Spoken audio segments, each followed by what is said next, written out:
All right, it's almost time. We'll get started now. All right, hello everyone. Welcome, to this electrifying session on Agentic AI, right? So we'll be unlocking the next chapter of AI evolution. By the way, we have a great lineup of speakers joining us from the UAE, Germany, and India, of course. You know, you this talks about a truly borderless intelligence exchange, right? And of course, our audience is just as global with innovators, industry leaders, investors, institutions tuning in from across the world. Well, there's a beauty of this platform, I tell you, Open Innovator, right? And my name is Naman Kothari, and I welcome you all to today's session. Today, I must tell you, you are in for an insightful, thought provoking, and yes, slightly mind blowing discussion. I'll tell you why, because and before that, let's address the elephant in the room first. Agentic AI, right? If you're wondering what agentic AI actually is, well, don't you worry. You are not alone, my friend. A few years ago, AI was all about predictions and automation. Now we are talking about AI with agency, system that can, plan, reason, and take proactive actions on time. And let me keep it light, let me break it down for you. Let's all for a moment go back to our school days. Let's make it fun. Let's all go back to our school days. We all knew the backbenchers, right? The ones who only answered when called out, never volunteered, and let's be honest, were probably daydreaming most of the times. Now imagine AI as that backbencher, not literally, of course, but just following commands, responding only when prompted. On the other hand, we all had that one over enthusiastic kid in class, the one who finished the homework before the teacher even assigned it, had extra notes, and somehow always knew the test labels before anyone else. That's agentic AI for you. But jokes aside, agentic AI is shaping industries, advancing decision making, and truly redefining innovation today. And today we have some of the brightest minds with us to deep dive into this topic. Can I please request everyone to be on the screen, please? All right. I see some of the faces. So I would say get ready for an action-packed session. We have got our power-packed panel discussion first, followed by a very interesting startup pitches where innovators like Shayak Majumdar, Divjo Singh, Rajesh Nair will take the center stage in the second half. And trust me, you won't want to miss it. So let's not waste any time and jump straight into the panel discussion first. Please join me in welcoming our panelists, incredible panelists as we say it. But before we begin, just one quick thing. You know, this is one of our recurring sessions that we frequently do on this platform Open Innovator. Here's what makes this panel even more exciting today. Our speakers aren't just here as industry leaders today. They have also stepped into AI powered avatars today. Yes, you heard that right. AI powered avatars, right? From futuristic innovators to warriors of change. You see them on the screen. All right, there you have it. There you have it, our panelists. Let's meet them. I think let's meet them. First up, we have Dr. Jarko Moilanen. You know, Dr. Jarko has played a key role in defining data product specification under the Linux Foundation and currently leads a platform for product strategy at the Department of Government Enablement at Abu Dhabi, UAE, right? And also to all our friends out here, if you are looking to master the data product mindset, don't forget to check out Jarko's Udemy course after this session. And let's talk about his AI avatar, a futuristic robot, perfectly fitting for someone shaping the future of AI-driven ecosystems, right? Welcome, Jarko.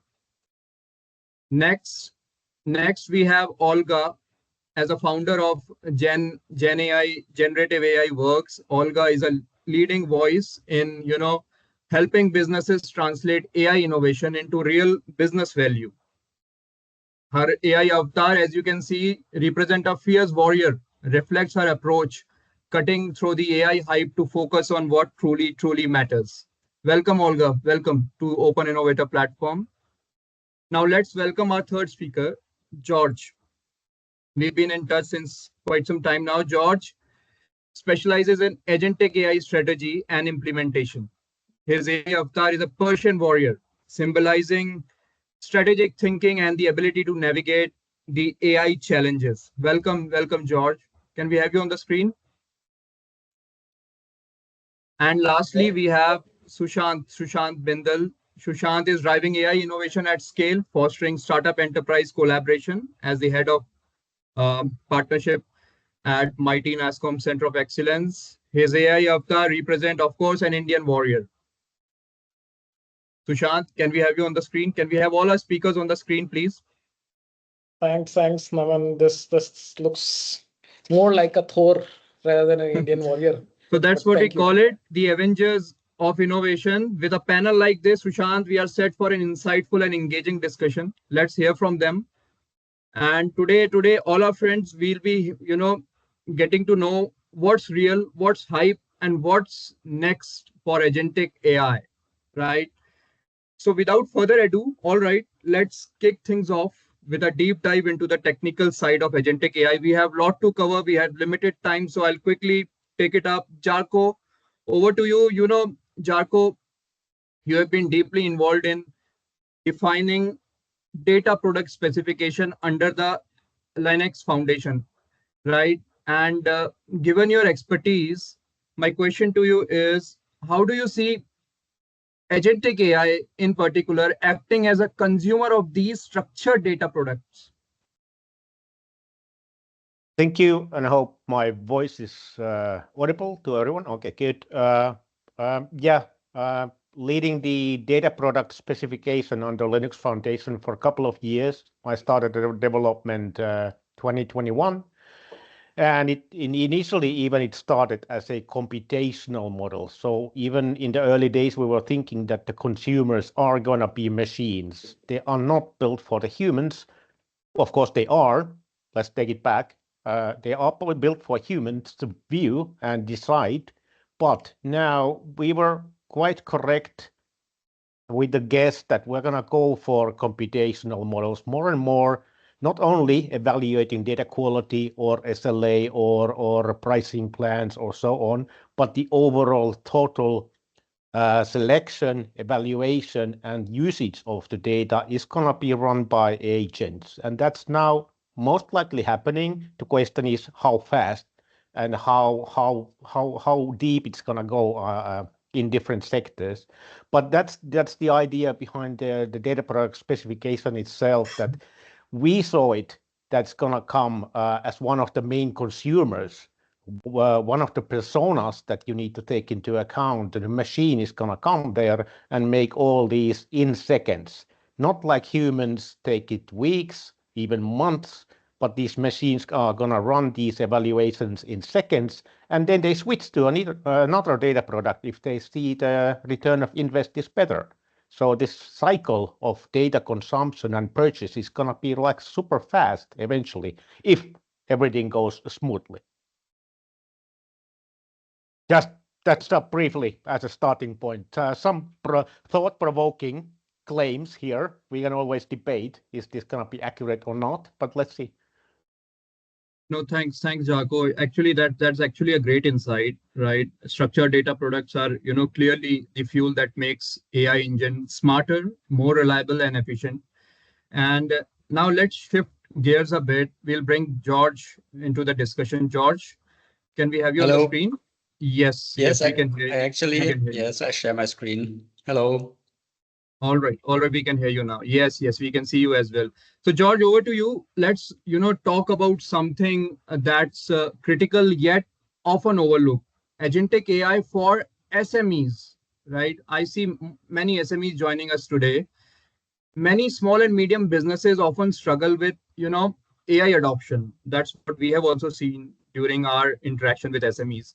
So George, do you think they should start small with AI agents or go all in by integrating larger SaaS ecosystem? What's your take?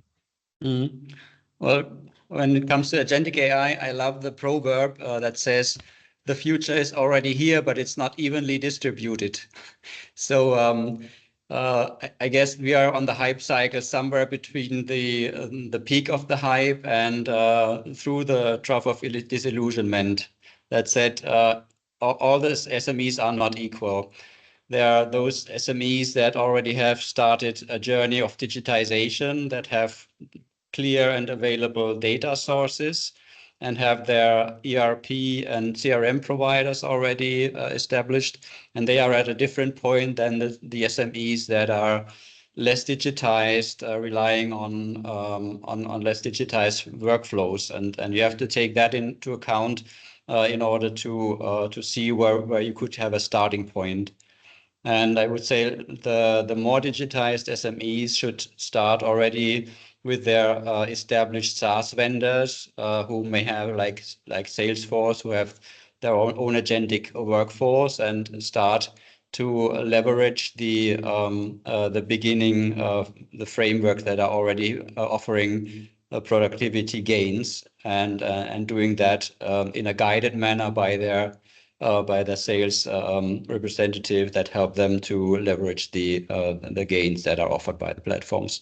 And then you have the other end of the spectrum where the SMEs should start encouraging their workforce to try to experiment with generative AI, try to have uncritical use cases in the center where they can gain experience and see by themselves, oh, that is helping me in automation, that is helping me in getting my productivity higher, but it's still fragmented, but it's encouraging the people in the SMEs to start a dynamic. And I think that's the whole range of where they are. Right. Well, truly nicely put, George. In fact, you have given us all a food for thought. The future is already here, but not evenly distributed. Right. And also, speaking of scaling AI effectively, let's bring in our next speaker. Olga, over to you. Olga, there has been lately a lot of buzz, sometimes too much around AI, but hype, doesn't always translate to business value. So here's my question to you. How can companies move beyond the AI noise? This is very important, and the companies can ensure Gen AI, generative AI, and AI agents actually deliver real impact rather than all the noise. Yes, basically, this is actually a fundamental question that you're asking. So, how do we actually go from hype to the real business value? How do companies go from hype to real business value? So, as you probably saw, quite a lot of companies rushed into integrating generative AI solutions or like Copilot solutions, and because of the whole hype, and because of they were afraid of lagging behind of their competitors, and but they did it without a clearly defined strategy. They did it without clearly defined business goals or even success metrics. So, and at the end, basically, we see in Germany, for example, there's a good example with Microsoft Copilot, which was hyped like last year or maybe still hyped this year, where Microsoft Copilot was integrated, but there is still a gap in how basically employees can use it effectively. So this led, of course, to frustrations, to skepticism about AI, and I see here the main issue. This is basically trust and AI literacy, and basically going back to your question, like how we go from this hype to the real business value. I think that I see here like three major steps how companies can successfully go beyond the hype and create the business value, and basically it's about defining a clear AI strategy and clear business goals with clear metrics, how they can measure implementation of and the integration of solutions, and also start small, starts with small like scale projects or like scale pilots, and also companies should definitely focus on training their employees, and in order to trust buildings, not only they should focus not only on training the employees to how using it systems effectively, but also how also on how this trust building, basically it's about the mentality shift. And basically we already see this with copilot solutions, and I'm just talking about copilot solutions. Just imagine how crucial these steps would be for implementing agentic AI. If we are stepping to the decision making autonomous systems, it's even more crucial. So companies should prepare themselves already right now and implementing the steps, all the steps already now, so they are basically prepared for shifting into a new direction, to the other direction, decision-making direction, like autonomous decision-making direction. So, yeah. Right, absolutely, Olga. In fact, cutting through the hype and focusing on tangible ROI is what truly separates AI experiments from AI-driven transformations, right? And now let's, we are almost on time. Let's wrap up this first round of discussion with a perspective on scaling AI adoption. And who better than Sushant to comment on it? Sushant, as someone managing innovation at, NASCOM, you have seen actually AI adoption across industries, some more eager, some little hesitant, right? What strategies have you seen work best for driving AI agent adoption, especially Sushant, in traditional sectors? Over to you. Thanks, Aman.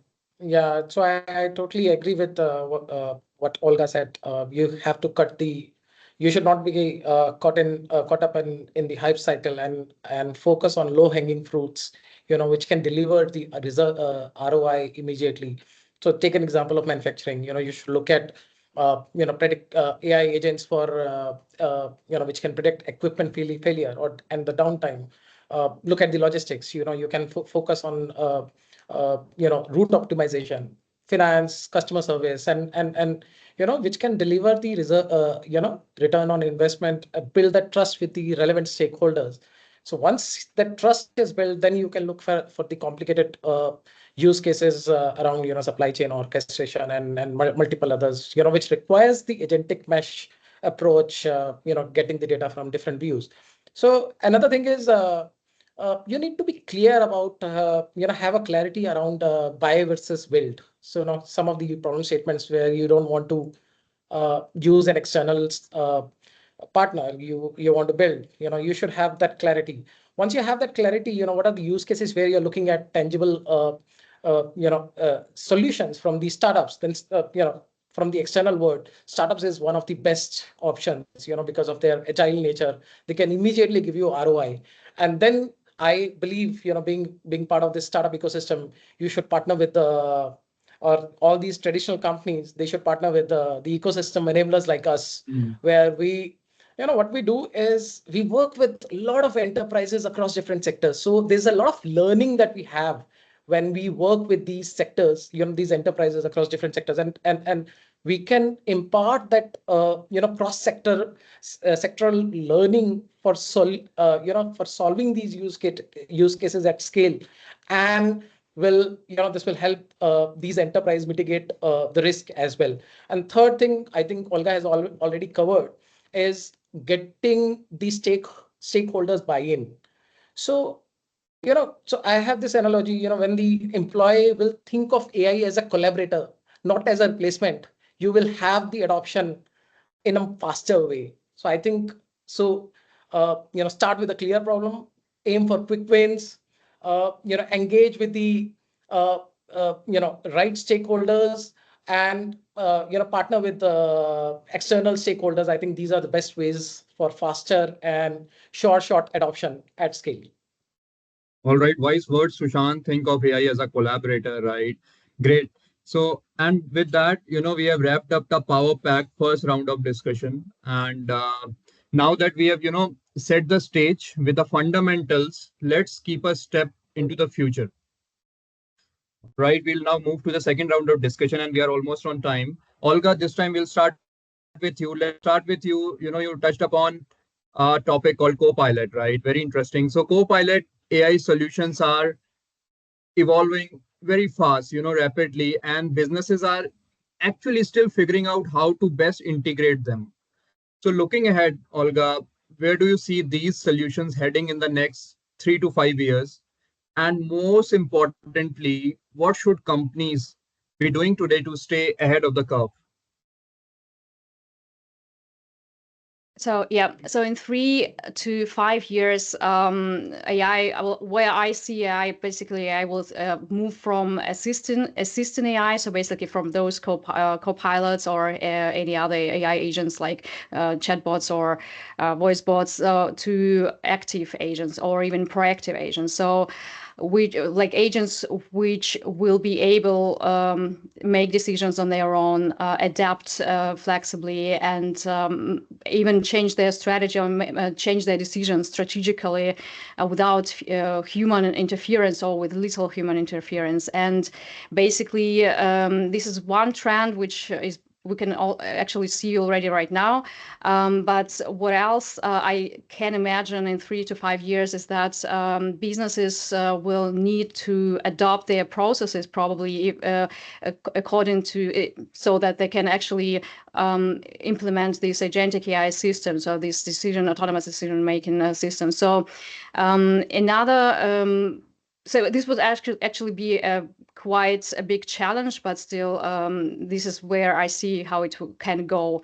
Another thing, or another big challenge, is that integrating AI will be not just a business. It will not be just a simple automation of workflow. So we will need to adopt or integrate AI into the whole business ecosystems, meaning that so we are shifting from individual workflows automations to the workflow, like the whole workflow orchestrations. So basically, agentic AI, like our AI systems, will interact with each other across, will interact with other departments, will interact with other systems, and even with other AI models, and of course a very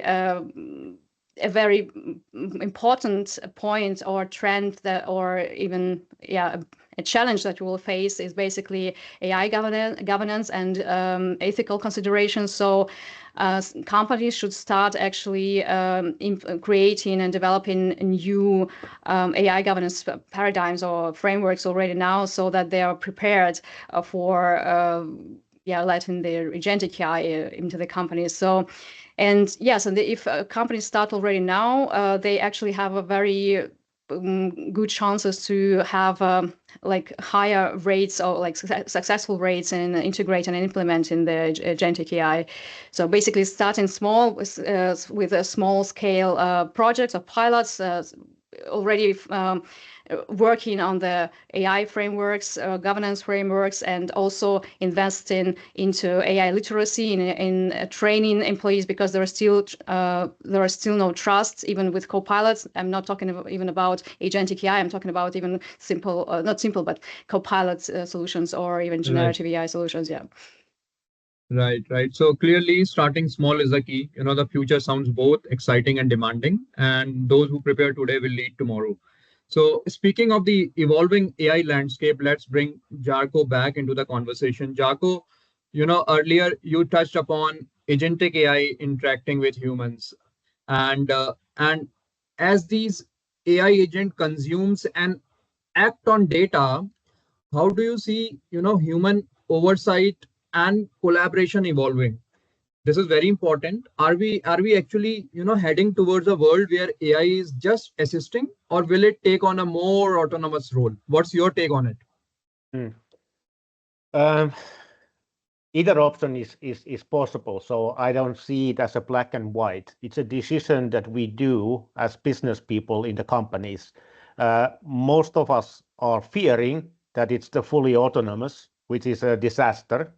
The other part is looking at the co-pilot kind of mode that human is driving. Human is always the source of any kind of activity, and the machine doesn't do anything autonomously. But I think we're going to land somewhere in between in most of the cases. 80%, 90% of the cases, we're going to be somewhere in between. Now the question is, how do we set the boundaries?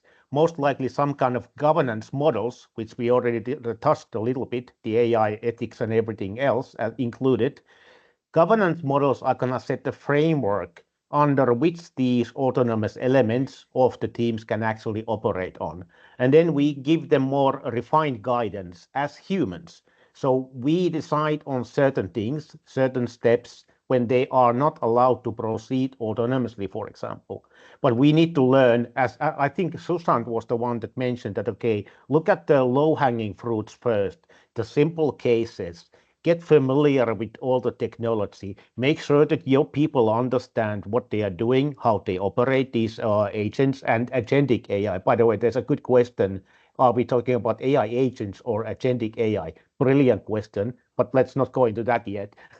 But again, so bit by bit, because the question is not about technology only. It's about us humans with our skills, which needs to be upgraded as well. We need to understand the agentic AI, even the business people. And then we need to learn how to collaborate, because as it was said in the beginning, we are now kind of mixing the machines to decision-making processes which are fundamentally has been in humans only. Now we are mixing these two things together, and this is frightening for some people. So in short, somewhere in the between, we're going to land in most of the cases. And I'm not ready to go for fully automated AI agentic systems and they let them take control of everything. No, I'm not that bold. Like you rightly said, there is no black and white. The balance between autonomy and oversight will be the key in ensuring, AI doesn't just act smart, but also act responsibly. All right. So with that take, we'll now shift gears to the impact on SMEs. I see a lot of SMEs, interacting in the chatbot. So George, bringing you in as AI agents become more sophisticated, there's often a concern that non-technical teams might struggle to adopt them. In fact, we also see it with the industries we interact. But we know that AI is meant to empower, not overwhelm. So how can SMEs, especially teams without deep AI expertise, leverage these agents effectively? You're on mute, George. You're on mute. Sorry, yeah. So let me first say that I couldn't agree more to what Olga and Jaco have stated. So I'm fully in line what they say. And to leverage the starting points for SMEs that have not the tech savvy people around, then of course it's important to create low entry barrier like islands where you can trial and error with things. Yeah, the people that are working there have to see that it's improving their productivity and their outcomes first, and then it creates a dynamic where they see they won't get replaced, but it's an enormous help where they can bit by bit improve their own creativity and efficiency. They will get removed from repetitive and routine works, and that is the very important experience to get people on board and to get people try out by themselves what they can do. Now we have still a very fragmented situation where the frameworks aren't yet in place, so you can start with for example vibe coding things, and you see when you have tried out that how systems improve over time. When I started maybe 9 months ago, you move from Copilot to systems that were buggy, and they tried to debug by themselves, and it was not always easy. And now we can we come bit by bit, and every 4 weeks you have new vibe coding environments where you see it's improving very fast. And that brings me to the point that I can see the entry barrier will be lower and lower, so that also normal people, like, for example, I didn't know Python before I started doing that, but I'm able to deploy web pages now, and people seeing that, experiencing that, they will lose the fear of doing something that they cannot do. And I think that's the approach to be taken. Of course, now you always have to have one flagship, one person in your company that goes ahead and tries to take the other on board. And that's the dynamic that you have to create. It's maybe a long answer, but I think it's important to bring the people on board and create dynamics here. No, that's a spot on answer, George. AI should be an enabler, not a barrier. Very well said. Now, for a final question in this round, let's talk about startups and enterprises. Sushant, we'll come to you. Now, you have been at the intersection of the startup corporate collaborations, and speed and smart decision makings are, I believe, everything in these partnerships, right? You've been, you yourself has, closed a lot of partnerships recently. From your experience, how do you see AI agents accelerating and improving collaborations between, let's say, startups and large enterprises now? Naman, this is a very interesting thing, and it will definitely affect all of the startup enablers as well. What I foresee in the future is AI agents acting as the matchmakers and the accelerators for startup discovery. So just take an example. You have a supply chain. And an AI agent is actually going and understanding the gaps between the supply chains, and based on those understanding, looking at the startup landscape and trying to identify which startup can actually bridge that gap. Just imagine, all these things can be done by AI agent. So what these AI agents you will see in future, they will continuously monitor and analyze these data, from the public domain about these startups and their changing capabilities, because startups pivot, they change their core operations in a very faster way. So this intelligent partner discovery soon, I think, I don't think it's very far. Within a year time, you'll see this entire thing will be automated. Another thing is, once you have selected a partner, how can you continuously monitor that particular startup, with the pilots and with all these KPIs, milestones. That is another AI agent, which can monitor, which can track, what have been, define those milestones. Once those milestones have been defined, how can these AI agents, these AI agents will then track, whether those milestones have been met or not. And the third thing, which very recently, I think 2 days back, there was this startup, Burga AI, which was able to pitch. It's a startup where AI pitched and they got $8 million funding.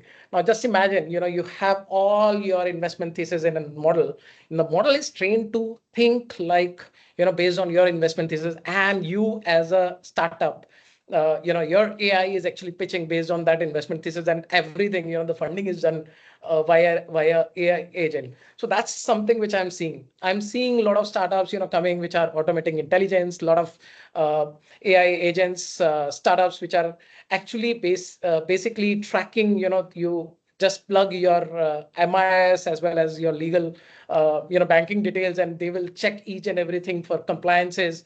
So the role of the analyst and the deal makers will reduce to a larger extent. I think, all these AI agents will complement, and then the intelligence of these collaborators will come into picture, and where they'll be able to, they will be able to give a better deals to the ecosystem. Well, truly useful insight, Sushant. And on a lighter note, Sushant, if AI, like you said, if AI can match startup with enterprises as efficiently as dating apps match couples, I think we are in for some groundbreaking innovation, right? And with that, we wrap up another power pack round of discussion.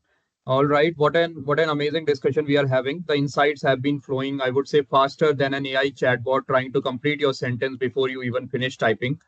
And so now we'll try to cover as many questions as possible. But for now, let's take a quick breather. And what better way, to do that with our first startup in action. So, ladies and gentlemen, we are shifting gears to startup pitches, and we'll return to our discussion after this. And trust me, you don't want to miss what's coming up now. So now, may I please invite the founder of Adya AI, Shayak Majumdar, joining us all the way from the US. And let's take a moment to appreciate the dedication. It's 5 a.m. for him right now, right? Shayak, I hope you have got a strong cup of coffee because while we are wide awake here, you might be, busy stopping your alarm clock. Shayak, can we have you on the screen, please? I am here. I don't know if you can see me. All right, we can see you now, right? So over to you. You have 10 minutes. Please share your screen, take us through some of your use cases, applications, and let's see where we can collaborate. Over to you, Shayak. All right. So hi, good evening, everybody. At Adya, we believe that enabling AI to build AI is one of the best ways to get to AGI, enterprise enablement, etc. Why?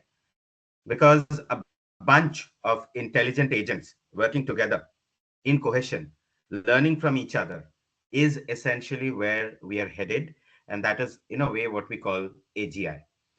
Now, the question really is, how do we get to that? Because the building blocks for that needs to be very, very interesting.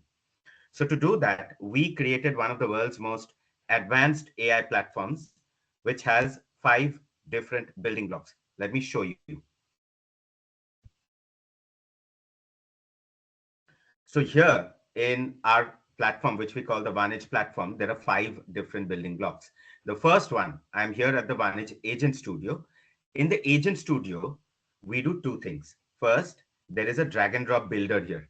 I don't know if you can see my screen very well, but there are many, many components I can group together and create interesting agents.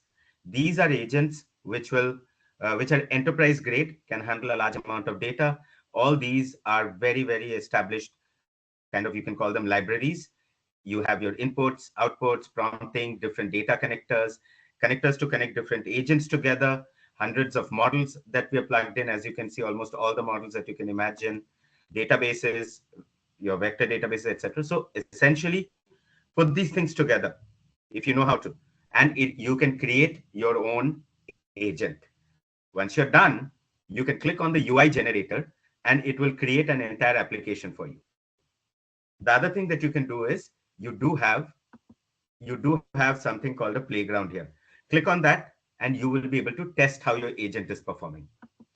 Once you're done with this, you should be able to, sorry, my system is stuck.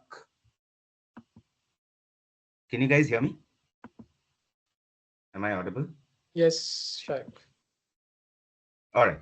Okay. So once you've created your agents, you go to flow deployment and you write down or you tell the AI which agents to call and what to create. So I could call my sales agent, my marketing agent, and my customer support agent and tell them to do a particular task together. I can also create my own components if I want to. There are many components here that are already, enabling me to build those agents. So this first thing is what we call the Agent Studio. The next thing is what we call the App Studio. In the App Studio, I can simply go and I can tell the AI to create an entire application for me. Now watch this. I created an entire image generation application in under an hour by simply telling the AI what I want, how I want it to be done. I'm giving it some instructions. It does a debugging by itself. There is a code editor here where I can edit the code if I want to. And then there is a preview here. So I can go and say cats playing and watch. It will create images of cats playing. So any AI application I want, create it for you in minutes. Now you don't need to spend days, hours, months. You don't need a lot of people to do this. You can simply talk to AI and AI will create AI for you. The third is what we call Model Studio. Here we can fine tune and build our own LLMs. So this is the Model Studio. We can plug in our data sets. There are dozens of underlying models, everything from DeepSeek. So any open source model that you want, you can come. And as you can see, I'm currently fine tuning some models here. Some fine tuning is going on. So I'm fine tuning a Llama model. I'm fine tuning another Llama model for another use case. So I can fine tune as many models as I want to. Once they're done, I can go and see what those models are doing. Like I've done 2 models which are done. And then I can use them for inferencing, and I can also benchmark these models. Next, we have the marketplace. So once you've created these solutions, you have to do 2 things. First thing, you go to the Cloud Studio and you decide where you want to deploy these solutions. So we already have AWS, Azure, Google integrated. So you can choose those and you can say, okay, I'm going to deploy it in my account, my Google account, or I'm going to deploy it in Adya's Google account. Wherever you want to deploy, you can deploy. Plus, we also offer a GPU marketplace, which we call GPU as a service. So what we do here is we say, okay, I want an A100. It will show you everybody who's giving you an A100 right now or an H100 right now. And I can simply select that. I can simply select that and I can say go, and I will have a H100 on the go. And our marketplace offers these GPUs at about 60 to 70% cheaper than the hyperscalers will offer you. So this is your Cloud Studio, where you can also deploy on-premise if you want. And the last thing is the marketplace. All the solutions that you create, you can go to the marketplace. You can compete with other creators on the leaderboard. You can explore the apps, etc. You can do that. Using this platform, the one that I just showed you, let me remind you, there is a Agent Studio to build agents and create multi-agentic architectures, App Studio to build AI apps, Model Studio to build your own LLMs, and Cloud Studio to deploy that, and the marketplace. We have created a bunch of AI agents ourselves. The first one that I'm showing you is what we call the AI SDR, or the AI sales agent. This can actually find data about customers. It can create campaigns. It can go, track them on LinkedIn, research about that company, research about those people, call them up, send them emails, send them LinkedIn notes, get them to come to a meeting, follow up after the meeting. It does a whole sales cycle. We've also created a AI. This is an AI data analyst. You plug in any data, it will understand the data, start giving you insights, create reports for you. We have created a AI voice-to-voice calling agent. We've created a AI marketing agent. So we've created a ton of AI agents like this. So AI for sales, marketing, operations, customer support, your research, data analysis, etc. Going back to my presentation. So as I was saying, that allowing AI to create AI is how we get to enabling enterprises. Why? Because AI creates agents. AI also creates these applications. Once you put these things together, then you get a lot more data. Use that data to create your own models. Those models will make your applications better. So as of today, we are operating primarily in India, and we have quite a lot of demand that has come in from the US. We started operations a few months ago. We are now offering developers, students, free access to our platform. So if you're a student, you can come to Adya. Obviously, you'll have to come to your college. And as of today, 3 universities are giving students free access. About another 20 universities are in the pipeline. This is a team that has created the entire platform. I'm an ex-Indian Navy officer, retired Lieutenant Commander. I'm also an ex-Rocket Internet. I used to head cross-border commerce for them across Latin, Africa, South Asia, and China. My co-founders, Archana, Angad, etc.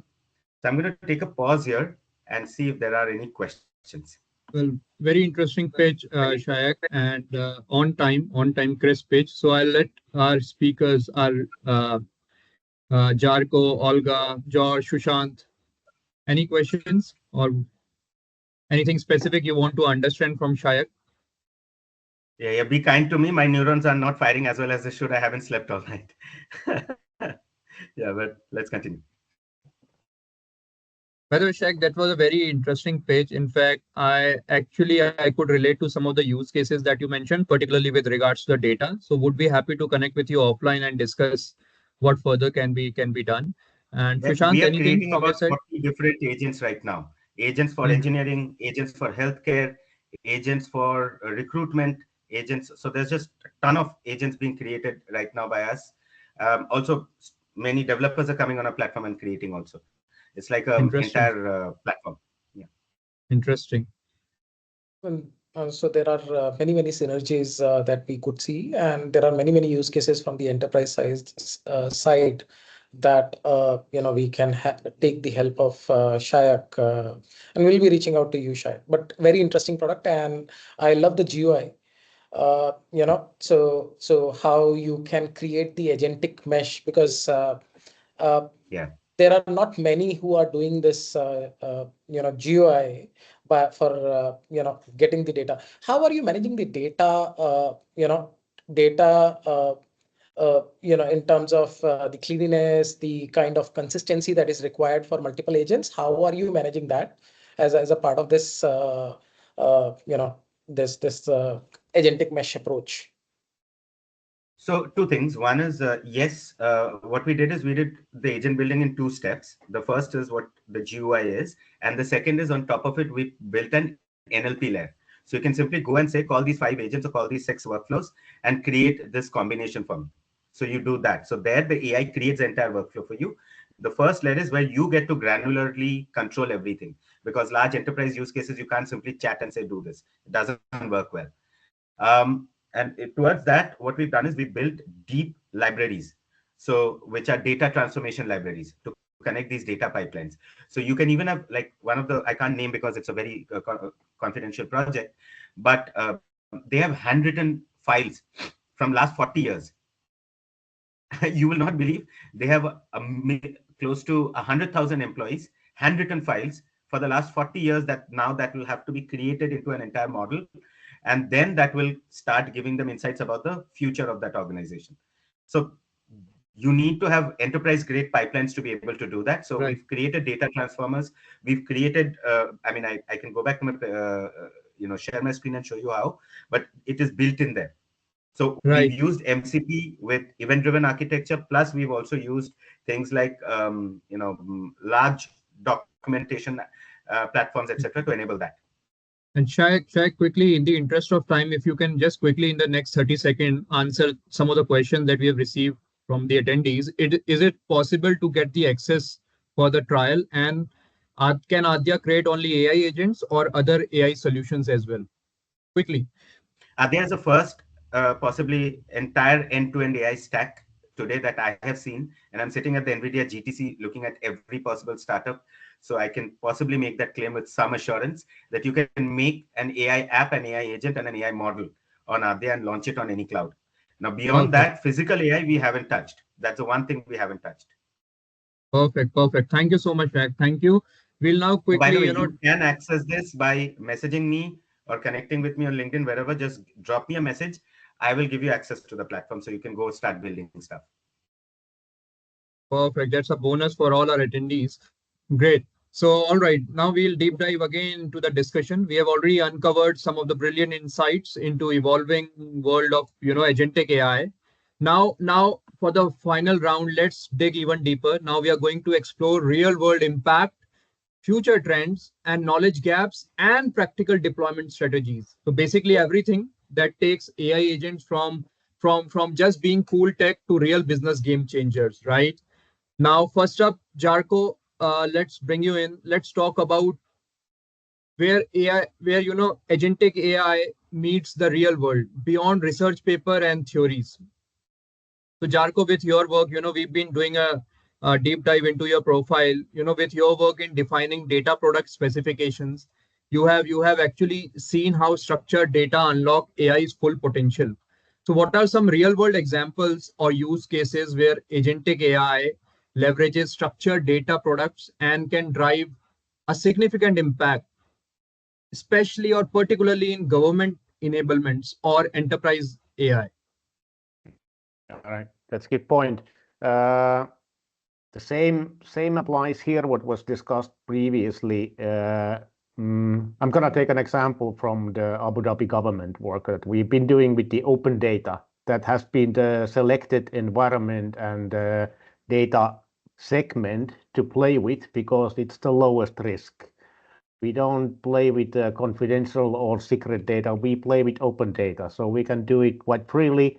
And still, everything that we do it inside the UAE borders. So all the LLMs are deployed in the UAE.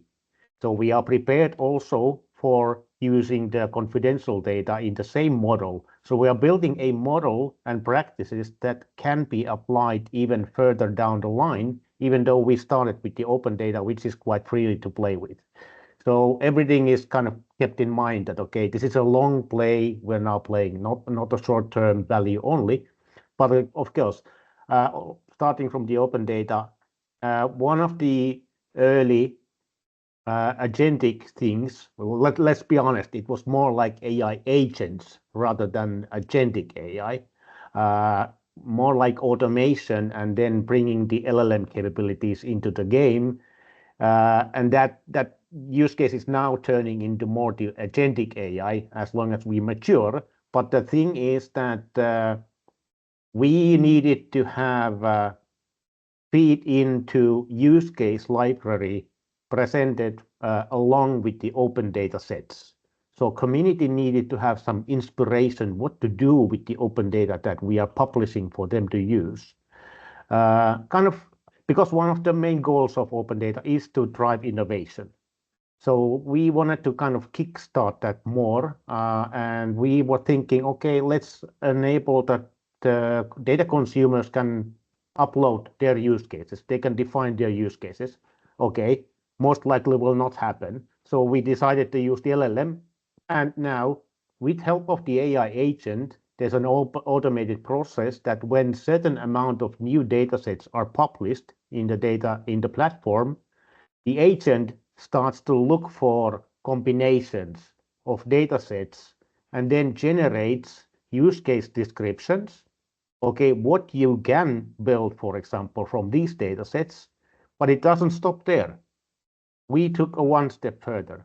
It actually generates the boilerplate code, initial code in Python as an example how you combine this, and then you can take it further. And all this is packaged in one use case inside the use case library.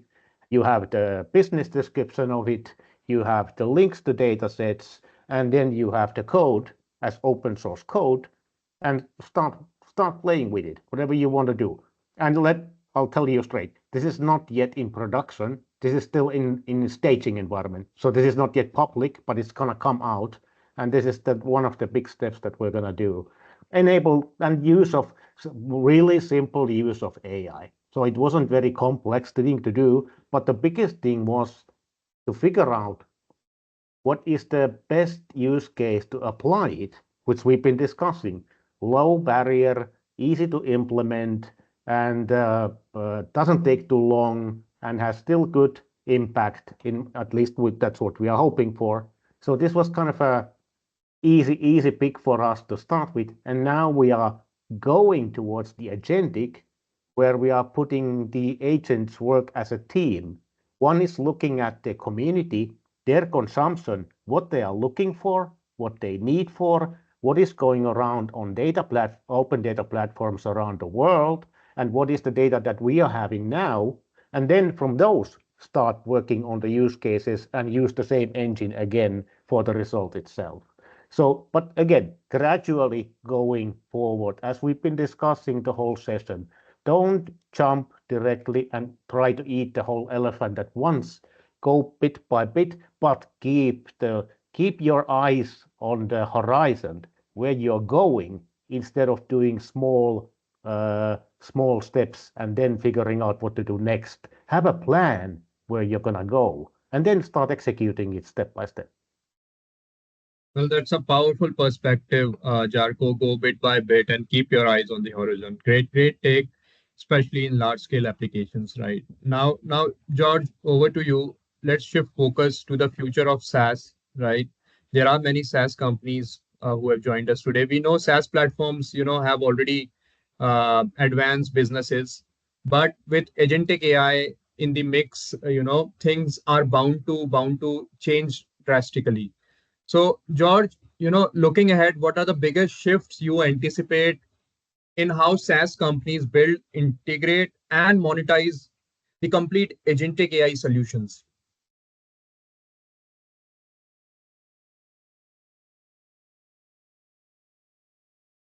Very good question, Aman.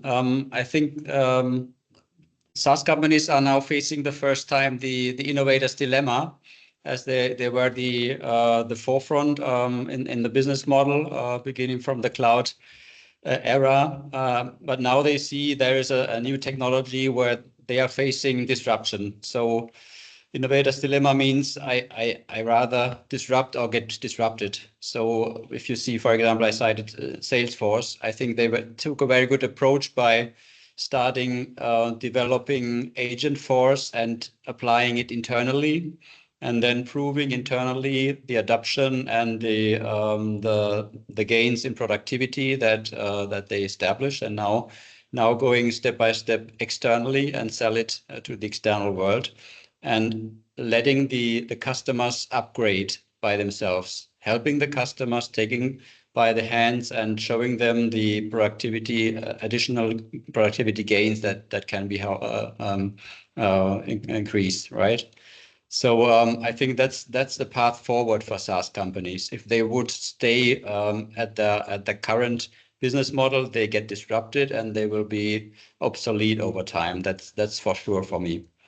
Now you have within the agentic AI, we are still in the infancy. We see fragmented frameworks. We will see models that will get better. We will have better reasoning models. We will have better frameworks like MCP, where you see emerge the ecosystem of applications around that, and that will give a complete ecosystem over time that can be used and addressed with new products by SaaS companies. Having said that, I think that Jakob said it earlier, that the human will be getting less and less involved as these systems mature. And also, I think that humans will still be involved when it's getting too big, if it's getting ethically important, if it's getting financially very important. So humans will be in the loop, but the necessity actually decreases where you have humans in the loop. So the current business model, which is seat-based or license fee-based of SaaS companies, will also vanish. They have to move to something else. And what is that something else?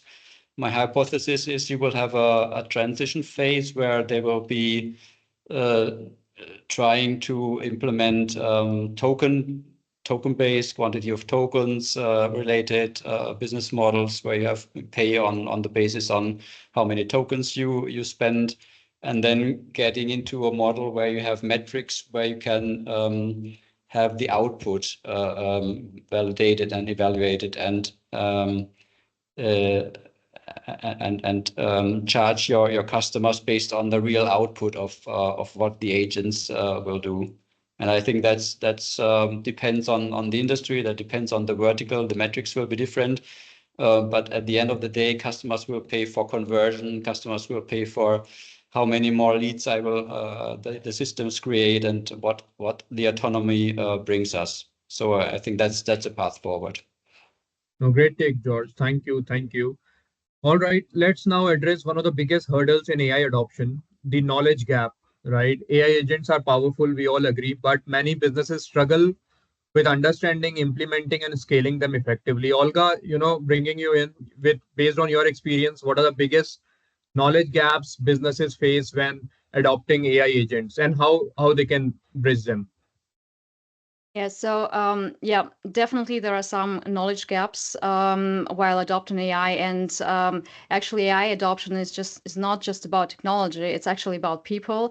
And one of the biggest hurdles is not for companies nowadays is not how actually AI works, but not understanding how the AI works, but actually enabling and empowering employees to understand that how to use it effectively. And also, like George already mentioned, it's showing employees that AI is not actually replacing employees, but they AI agents or AI automation or copilots or even agentic AI go in a direction that it enhances basically the productivity, it enhances the everyday work life. So the major knowledge gaps that we see nowadays is first of all in understanding AI capabilities, and so basically there is like some employees or some people are overestimating AI capabilities, and some of them are underestimating the AI capabilities, and so this actually leads to frustrations and disappointments. And the thing is that while adopting or before starting adopting AI in the enterprises or into the enterprises processes and workflows, companies need to set clear expectations and show like the trainings, like they should train employees, and the trainings should actually show what AI can do, what AI cannot actually do alongside. And another gap is, as I've already mentioned before, and I will always stressing this out, that companies are rushing into integrating AI without a clear strategy, without defining any business goal or clear business goals, without success metrics, and this leads to wasted budgets and wasted time. And another gap is basically that we still have user trust. We've already talked about this and during the session. So so basically trust in AI and resistance to AI from the employees' side. So basically, this is not a technological issue. This is a cultural issue. This is about shifting the mindset, and we need to show, like the companies need to show and train definitely their employees how to use AI effectively. And this is actually what we have. What we see at the moment, and with Copilot solutions, with integrating generative AI, and I think that basically, if we are going into the direction of agentic AI, companies definitely have to first to train. Like, it's actually not about technical onboarding, but it's actually like mindset shifts, and the companies should do a structured AI education, and start maybe also with evaluating and optimizing the integrating AI in their processes right now before agentic AI comes in. So spot on, Olga. Thank you. Finally, Sushant, before we move to our next pitch, startup pitch, they are patiently waiting. Finally, Sushant, so let me ask you, let's get practical. AI pilots, we just spoke about AI co-pilots, AI pilots, and proof of concepts are, Sushant, exciting. But what, really matters is tangible business value that comes out of it, right? From your work with enterprises, you spoke about use cases. So what practical steps should companies take to ensure that the agentic AI deployment go beyond experimentation, right? It's high time now, and actually deliver measurable business impact. Naman, this is a very interesting question. So I have a multi-point theory around it. There are certain things which the enterprise need to define before starting any AI project. So they need to start with business impact, not with the AI capability. So it's basically rephrasing how you define a problem statement. Like, instead of thinking AI for customer service, so we can rephrase it in terms of defined KPIs, like I want to reduce my support cost by 30%, or I want to improve my first call resolution rate by 20%. So that will put a definitive number on that particular problem statement, and that when you quantify the benefit, it adds value. The second thing is you should focus on getting your data into shape. I think we spoke at length everyone spoke at length about the importance of data. AI pipeline is as good as the data you have. So your data should be connected, it should be clean, it should be consistent, it should be standardized, and that is something which will affect the accuracy or the output that you will get from your AI model. Then the third and most important thing is you should not build AI as a standalone tool. We are talking about AI agents. It should be, and I in my previous questions focus more on agentic mesh, because getting the data from one agent to another and creating embedded you need to embed all this into your existing processes, and a process cannot work in silos. It has to get data from multiple places, and based on that data you have to do some kind of application. And once you have deployed, you should not look at the AI model accuracy, you should look at the outcome. Olga mentioned this in her first question. You need to track your business outcome, like what is the revenue growth, what is the cost saving that you have, what is the increase in the customer experience. And if something is not scaling fast, you should kill fast, you should move to the next step. So I think if you are focusing on these areas, you have defined and you are able to quantify, I think you will see a tangible business value, not just experimentation. Well, that's a very, very interesting take, Sushant. Would love to discuss more, but in the interest of time, we would like to wrap up this discussion. Some truly eye-opening takeaways. All right, and it's now time for our next startup pitch. So, George, Jarko, Olga, Sushant, just imagine if running an enterprise was as simple as having one screen that tells you everything. No tap hopping, no endless report, just pure clarity. That's exactly what our next founders have built. Ladies and gentlemen, please welcome, Divjot Singh and Rajesh Nair. They've been patiently waiting since last 1 hour, the brains behind SpeedTech AI. And I must give it to you, Divjot and Rajesh, your team on LinkedIn, social media is super active, hyper active. They've been sharing all the posts related to this event. Thank you. Thank you for that.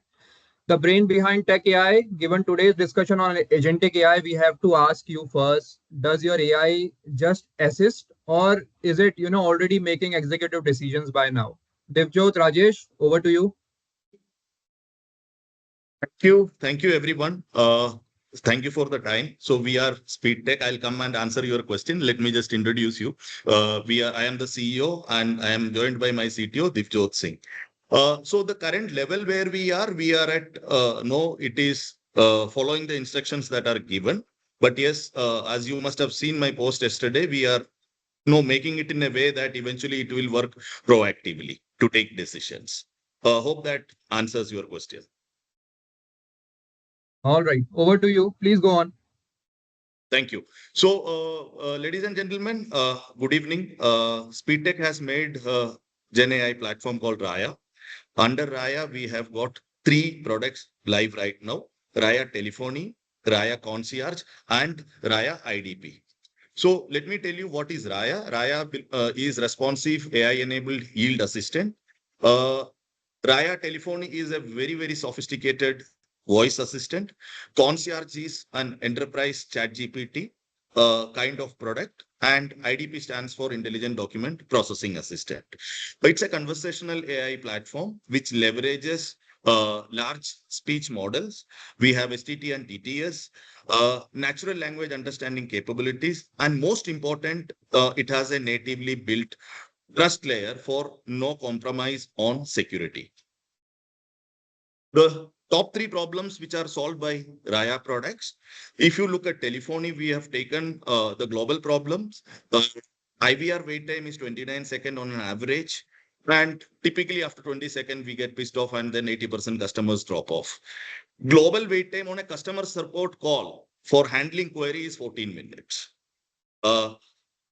If in case a business want to make an ROI based massive outbound personalized call, various use cases like elections, collections, and many more, there are no tools available. This is the problem that Raya Telephony is solving. Raya Concierge, multilingual communication makes it very, very easy. reduces the human based customer service efforts, and arrests the huge productivity loss for an employer due to regular mundane work and manual error. IDP is manual data entry slowness, and no, it reduces the error-prone information extraction from documents. The diverse no complexity in terms of information extraction from different documents is standardized through the IDP product, and the cost of no high processing documents in volumes are reduced dramatically. These are the three problems that Raya is addressing. Raya products are addressing. So the solution is no, there are no wait times. It can handle 1,000+ calls in one go. To reduce the wait time, you can trigger 1,000+ calls in single go through telephony products. These are the top three solutions. On the concierge, we have a conversational AI, both in terms of voice and text. You can chat with it in the language that is comfortable to you. It leverages conversational AI to automate things and reduces the threat dramatically. Of course, no, the regular task can be also managed by Raya Concierge, like we all do it with through ChatGPT, right? The only difference is here it's an enterprise ChatGPT. No manual errors through IDP. When you do it, its accuracy is 99.99%. It leverages the AI capabilities to standardize and process diverse document. We are working with, we did a POC for Gujarat government, and we have got an excellent response from them. Handwritten languages being translated and then structured, right? And of course, the cost factor is applicable wherever we talk about an AI agent. Some of the use cases we are working on POC for in large insurance companies, and left side, if you see, this is research by the Beshak Insurance. And I think I already spoke to you regarding this in the beginning of my slide, the wait time, right? Which insurer's toll-free number keeps you waiting, right? Some other use cases for which the insurance companies are using it, like lead on the business development front, lead qualification, nurturing, initial insurance proposal verification and stuff like that. We also have a couple of customers using it for the HR, for the first round interview, the claims process and stuff like that.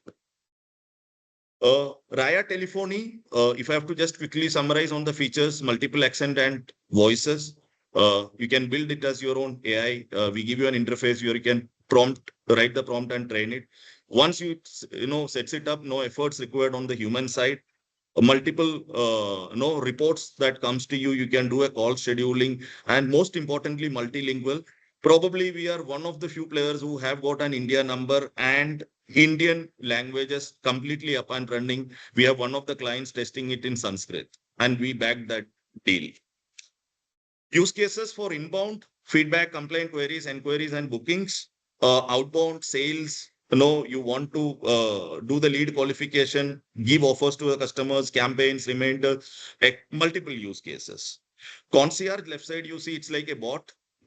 It's an enterprise kind of a chat GPT. There are multiple use cases. One of the responses that we are getting heavily is on the BFSI segment, specifically from the banks and fintechs, right? So if you see, this is a core banking system of a bank, and various activities from current account, saving account, deposit to loans, everywhere this is Raya Concierge is useful.